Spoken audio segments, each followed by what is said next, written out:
Hello everyone, welcome to the latest edition of WBC Muay Thai News right here in Bangkok, Thailand. Myself, Matt Lucas, and the always handsome... Don't know about that, but Kevin Noone here at the WBC headquarters in Bangkok. So we've had a lot go on in the last month. Kicking things off was the Pan Am Games over in Monterrey, Mexico. It was a 3-day affair along with some WBC titles. We had Major League Muay Thai with several great titles. Did you get to see any of the fights there? I did. I watched it all live on the Euphoria Facebook page there with the production team there in Mexico.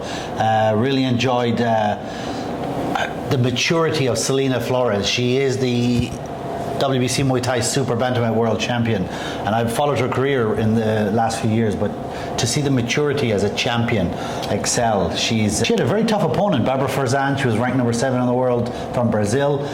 Did herself very proud, did her country very proud, the Muay Thai scene in Brazil, but Selena's another level. Yeah. She's another level, and she continues to develop and excel as a champion. Very proud to have her as a WBC champion. Yeah, I thought she did an amazing job, especially controlling the game. A clear 5-round win for her. There was also some other great fights on there. Elias Ghazali from America, Malaysia, taking off Travis Petraba. A very close fight. Travis coming in with heavy hands.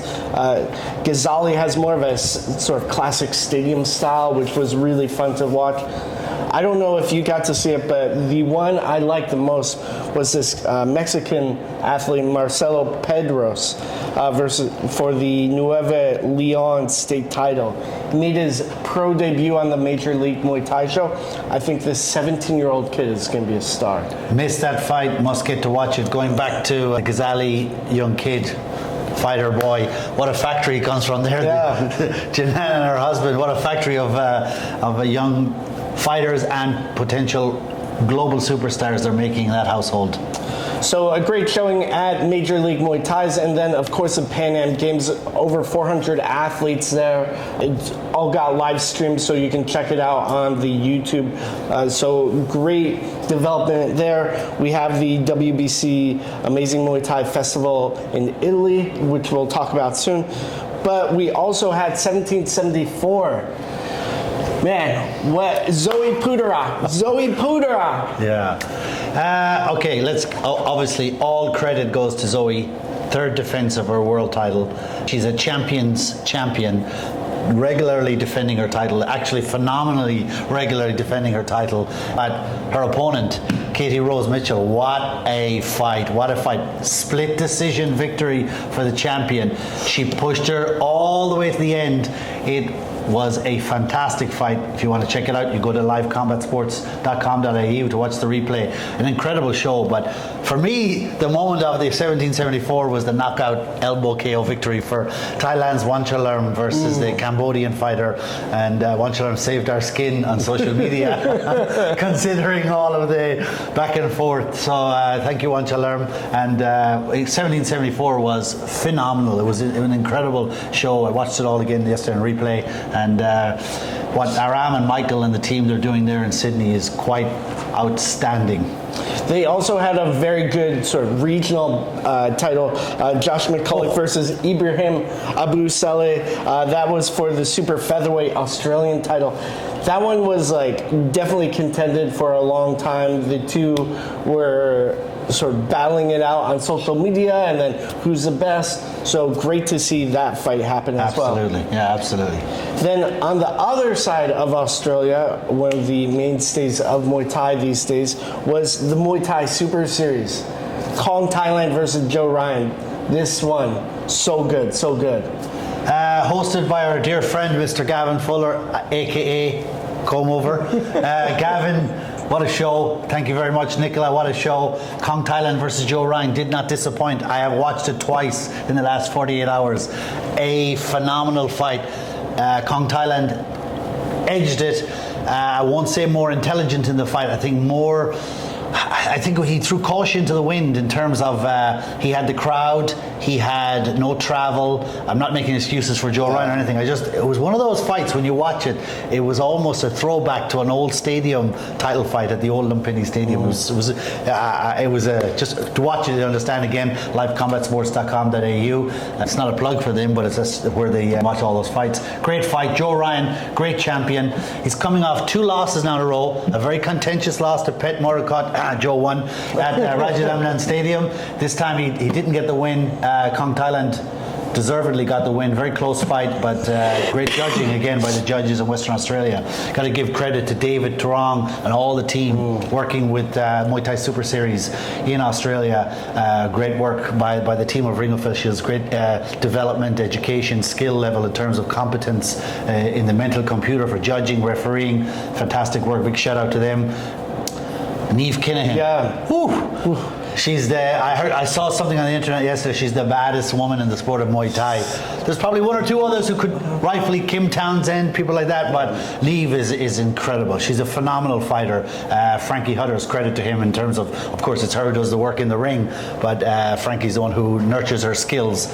It was a phenomenal showing.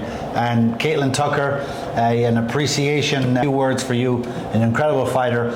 Coming off the back now, she's had 2 losses not in a row for world title fights. That's her second time fighting for a WBC world title, and she came up against, in both title fights, the best fighter in each division at lightweight and super featherweight. So get back on the saddle, Katie, and we'll see you again next year, later this year maybe, for a climb back up towards the world title shot.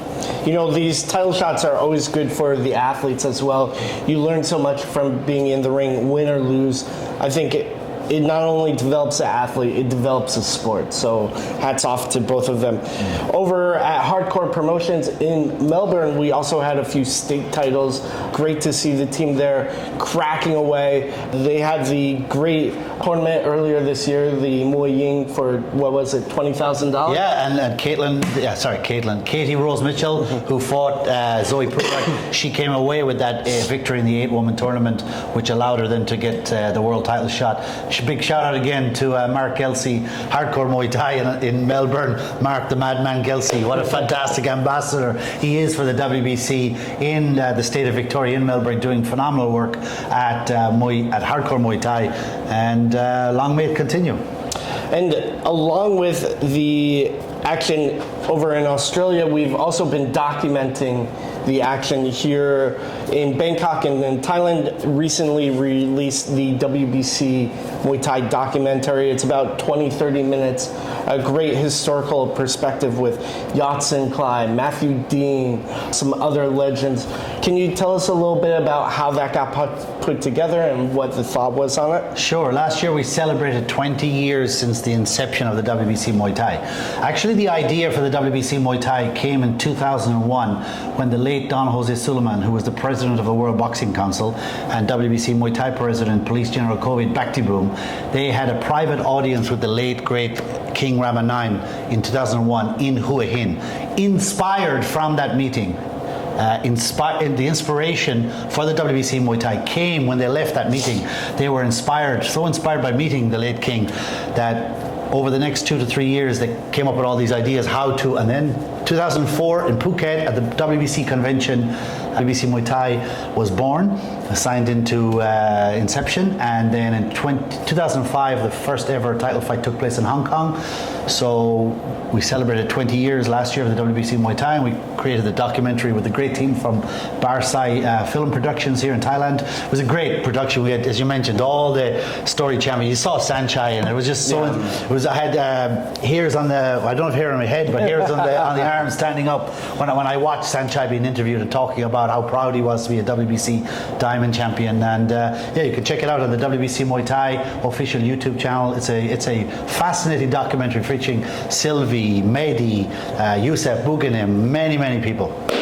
So along with the documentary, the Home Office has seen a lot of visits, including the TAT team, who I don't want to Pichea Kun Pichea. from over in Sydney, Yes. because we will be going over to Australia in August 23rd. So what was that visit like? What's going on over here in August? So the WBC Muay Thai and the Tourism Authority of Thailand, TAT, we had a collaboration in place since 2022, and it's a fantastic collaboration. Kun Pichea, who's now the head of the TAT office in Australia, came to visit us last week. We worked with him previously when he was working with the TAT office in America, and we're going to have more collaborations moving forward with the Tourism Authority of Thailand to throw the boomerang out around the world, especially with the team in Australia, and to promote Thailand as the elite premier combat sports tourism destination in the world. And no other country has the infrastructure like we have here: the airports, the roads, the gyms, the massage, the food, the beaches, the mountains. You can train with Kem in the mountains of Korat. You can train with Matt Lucas on the beaches of Pattaya. So the options are endless, and that's why we're working with the Royal Thai government to promote Thailand as the premier combat sports tourism destination. Along with some of that great collaboration was the recent signing with Arwut Fight Gear, who is doing very big things. Absolutely. For me, seeing them take Sexan over to Australia, big win. I'm very happy for them.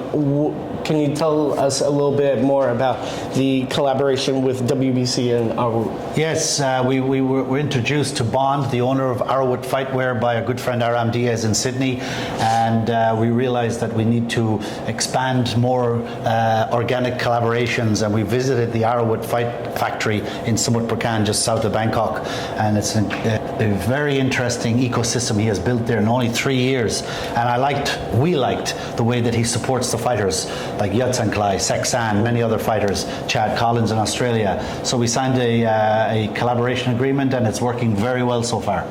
Awesome. Looking forward to that. Along with I think for me, one of the most exciting things is the partnership with Bangkok Thonburi University.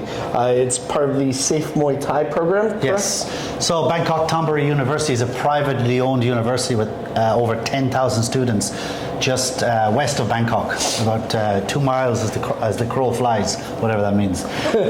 So BTU, in collaboration with the World Boxing Council and the WBC Muay Thai, we had a week-long of activities last week, and the Soft Power Committee of the Royal Thai government also got involved. It's about promoting education in boxing and Muay Thai for ring officials, for nutrition, for psychology, for the mindset of a champion. So we had a fantastic week where we had many leaders in all those different aspects of the industry give lectures, talks, workshops, and it was a fantastic week. And now on top of that, we're going to build to introduce a whole new ecosystem with the WBC Muay Thai, and most importantly, BTU are going to give scholarships alongside the WBC Muay Thai to Muay Thai fighters in the Kingdom of Thailand. So fighters like Sanajan, who's the WBC Muay Thai Bantamweight World Champion, will potentially get it, and many other fighters. There's opportunities for many to further their education in the academic world while they're fighting. It was almost a throwback to years ago. A lot of people who used to be at the old Lumpini Stadium, myself and Rod Cox,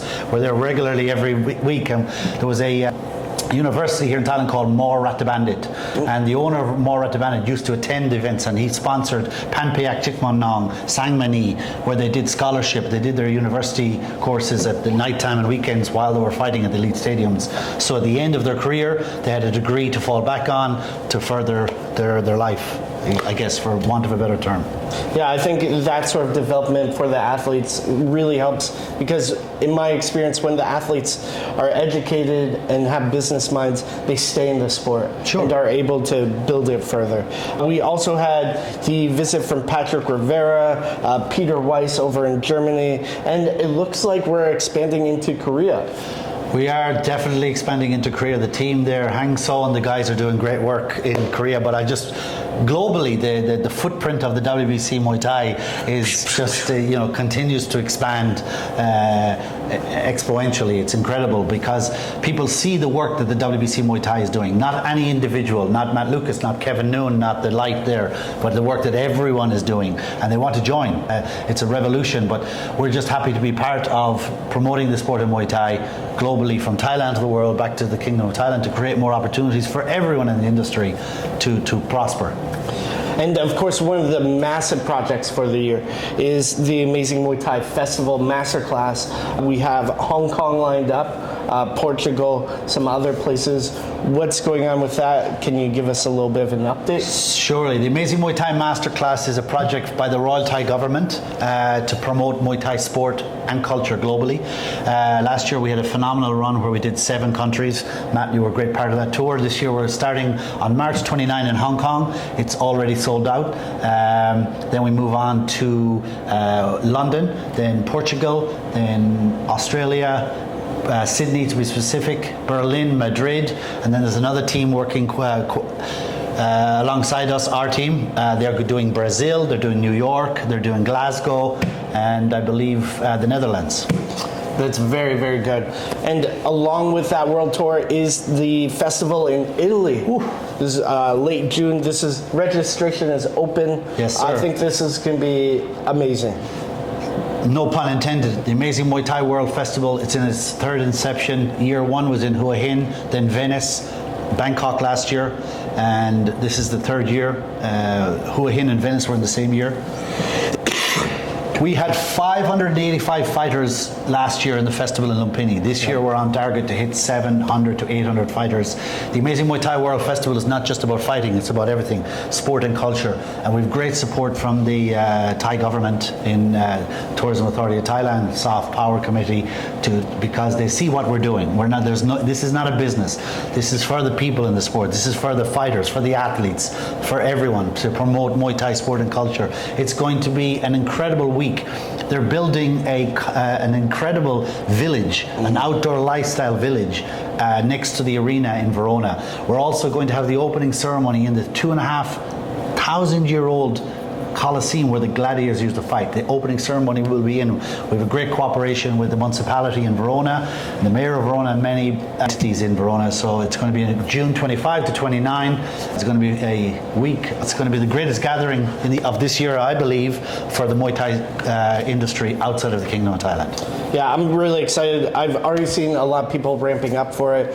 Recently, our Australian friend, Supernat of Super Fight Muay Thai, appeared on Australian TV over in Melbourne. So, for me, I think like this sort of local televised information and segments are super important for growing the sport locally, and to see Supernat getting a shout out, getting some attention regionally to go internationally. I think this is the sort of things that are going to help the sport grow exponentially. Absolutely.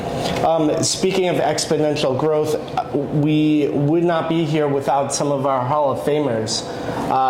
One of the people we want to spotlight is Anuwat Kaewsamrit, the Iron Hands of Siam. Kevin. What do you say about Anuwat Kaewsamrit? I guess the right person to be sitting here. Of course, I was privileged to be ringside for many of his fights back 12, 14 years ago. But I think the best person to sit on my chair today to talk about Anuwat Kaewsamrit would be either Rob Cox or Kieran Kettle, because obviously Rob worked at Kaewsamrit Gym and Kieran was alongside Anuwat. I was a ringside fan for Anuwat's career. He was incredible. Imagine him today with all the social media that's around today and all the exposure that the sport has through the platforms of social media. He was so exciting. I remember the fans, I don't want to use the term the gamblers, the fans, the promoters, the stadium bosses, every time you'd see his name on the fight list, the excitement would build at the weigh-ins in the morning. That's where I got a lot of my education in sport of Muay Thai, because I used to go to the weigh-ins at Raja and Lumpini. Of course, I worked at Raja Damnan, but at Lumpini I used to just go there to watch, to get educated on how the system works.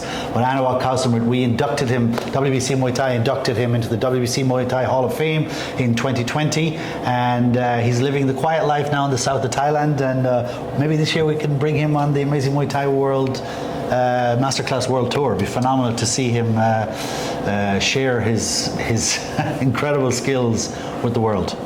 So along with highlighting the Hall of Famers, maybe highlight some of the duties of the WBC Muay Thai Supervisors, because we always have them on hand for all the title fights. What are they doing? Why are they so important? Well, the role of a supervisor is to ensure that everything that happens outside the ring before and after the fight is done with a duty of care for the whole ecosystem of the sport. The supervisor work starts way before the fight. The supervisor has to make sure through the 13, 14 and 7-day pre-fight weigh-ins that they're being recorded. Now, there are no fines for missing a 30, 14, 7-day pre-fight safety weigh-in. However, this is done as a guideline to assist the fighters to lose weight in a safe and secure manner. The supervisor has to control the weigh-in to make sure all the protocols are met of the weigh-in, get all the insurance documents signed, get all the promoters' documents signed, to make sure that the fighters understand the rules and the regulations of the fight. The supervisor will do a pre-fight rules meeting after the weigh-in to go through the entire system of the fight. Then at the fight night to make sure that all of the systems are placed for the judges, to do a pre-fight rules meeting with the judges to make sure the judges, of course, judges are not going to learn the rules on the night of the fight, but just to go through all the nuances of everything that works. To be the eyes and ears for the referee ringside, the supervisor plays such an important and integral part for the overall success of an event and a WBC championship fight. One of the major things we have going on next week is Liam Harrison fighting for the Diamond Belt.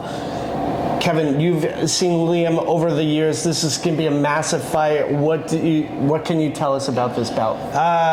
What can you say about Liam Harrison? He has been a great ambassador for the sport of Muay Thai. Again, I'll go back to I used to see him watch when he first came to Thailand. Oh my God, 16, 17 years ago. He was fighting at the stadiums. And I used to think, he used that term, punching above his weight. He used to fight all the champions in their prime, like Sagat Dao Sanchai, and there's many more. But Liam's association with the WBC Muay Thai, 2011, he fought for the WBC Muay Thai international title in New Jersey on Christian Tran's show.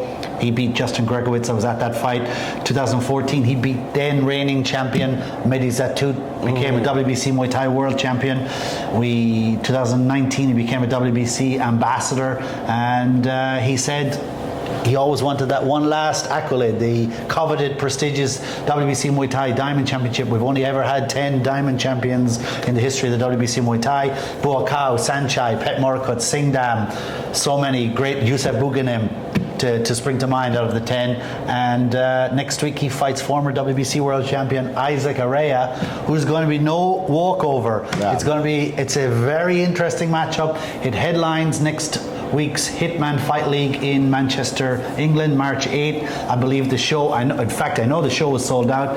I think you can watch the fight live on Hitman Fight League.tv. You can check out their socials. It's going to be a great night. Araya versus Harrison for the WBC Diamond Belt. We have been talking to Harrison about the Diamond Belt for 3, 4, 5 years. It's happening next weekend in Manchester. Cannot wait. It's going to be hold on to your seats. I don't think it's going the distance. May the best man win. He who dares wins. And 2 former WBC world champions. Can't get any better than that. Let's go. So wrapping things up, is there anything we want to touch on we didn't get a chance to hit on? No, that's it for this month's edition of the WBC Muay Thai newscast. And thank you to our host, Matt Lucas, as always, for his endless work in promoting and supporting Muay Thai from the media perspective. And for me, that's it. All right, we'll see you next month.